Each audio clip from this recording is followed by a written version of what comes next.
What's up, guys? Danger Rock here. Today we're going to be looking at this Spinmasters Batman 1989 action figure, which came out during the release of the Flash movie. Michael Keaton makes his return in The Flash as Batman, and during that toy line, they released this really cool looking Batman that resembled the 1989 costume design, and I'm actually really liking this figure. So what we're going to be doing today is taking a closer look at this guy and comparing him to some other Batman figures that I have. I'm starting out just taking a look at his face sculpt. It doesn't look too bad.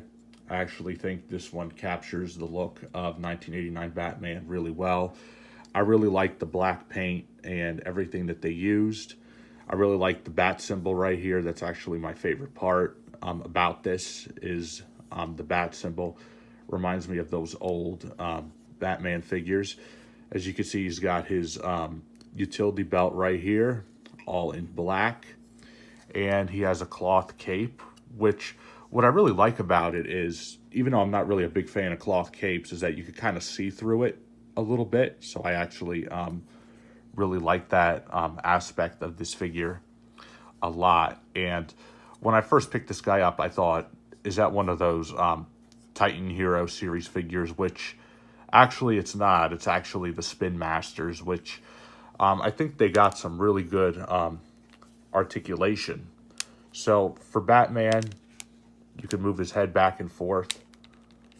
You can't really rotate it all the way around because of this hinge right here, but it doesn't really move up and down at all a little bit. But what's really cool is his arms go up and down. They swivel.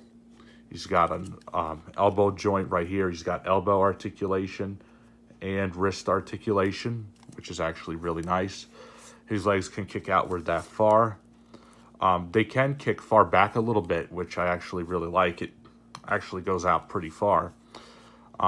So the legs go out like this. You could get them doing a split. They bend at the knees and no movement in the feet whatsoever. But it doesn't really bother me too much because we got this really cool Batman design. So I actually really like that a lot. Now, let's see right here at the bottom if we could get a year on it. Right there it just says DC Comics. And like under his cape, like look at all the sculpting on the figure. That's actually one of my favorite things about it is they didn't just make the back of the figure black. No, they actually sculpted in his costume, and they got these things right here on his shoulders. I actually really like that a lot about the figure. And he stands at about 12 inches tall. And as far as comparisons go, I do have a few comparisons. So right here we have the Bat Tech action figure, which this one I really like the blue design to it a lot. I think it looks really cool.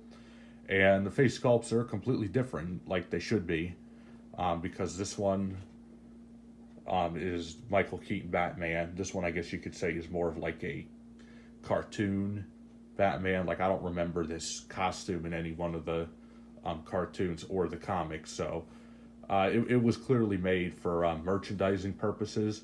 But I really do like the white right here on his eyes. It looks like more of like that tech, like robot look.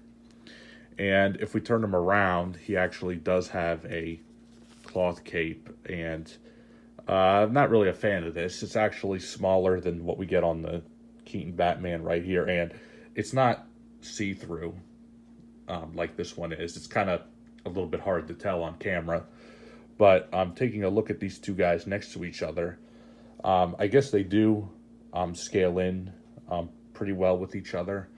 And, you know, for another comparison, right here we have the Batfleck, which it's a really cool design. The only differences with these guys is this one right here does not have knee articulation, which is a bummer, but he does have a really nice costume design. As you can see, his mask, the ears are a lot shorter, and the back of his cape is a little bit see-through. The material on this is a little bit off, so it's okay. And the last thing I want to compare him to is actually a good figure that I had.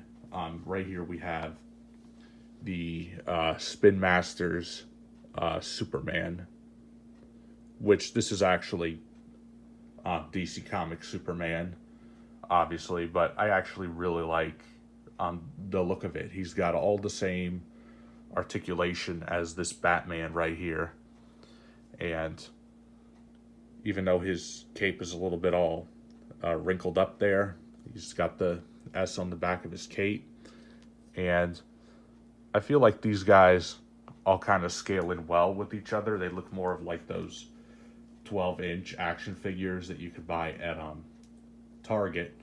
I actually got this guy here at Target. I also saw they had the Flash back when I picked this guy up a while ago, but I was like, I wasn't really a big fan of the movie, and when I saw the Batman 1989 look, it reminded me of like the Toy Biz Batman figures, right when DC Comics also did Toy Biz figures, and also some of the Kenner figures. They actually use this design for their Batman movie merchandise.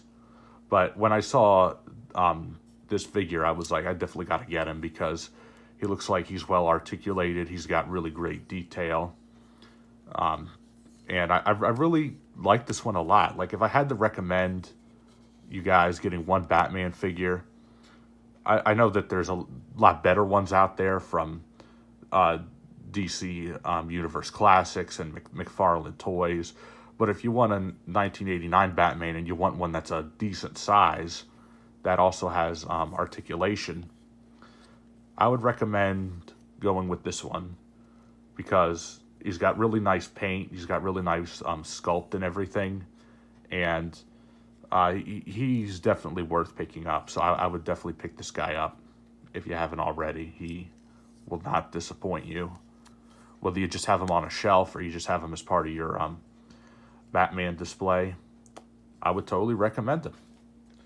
And yeah, this has been my review of the Spinmasters Batman 1989 action figure, which actually was not made in 1989, but it just has the 1989 look and design to it. So it's kind of a throwback for me, at least. So yeah, if you like this video, please leave a like.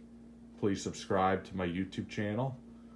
Once we reach 1,000 subscribers, which we have, which I want to say thank you to each and every one of you for liking, commenting, and subscribing on these videos. It really helps what I'm doing, and I want to say thank you to everybody for helping me achieve that goal. It's been greatly appreciated, and I definitely want to keep these videos up. So I want to thank each and every one of you for watching. And let me know in the comments down below, what do you think of this Batman figure? Do you think he was worth picking up? To me, he definitely was worth it. So I look forward from hearing from you guys. Thank you all for watching as always, and I'll see you guys on the next video review.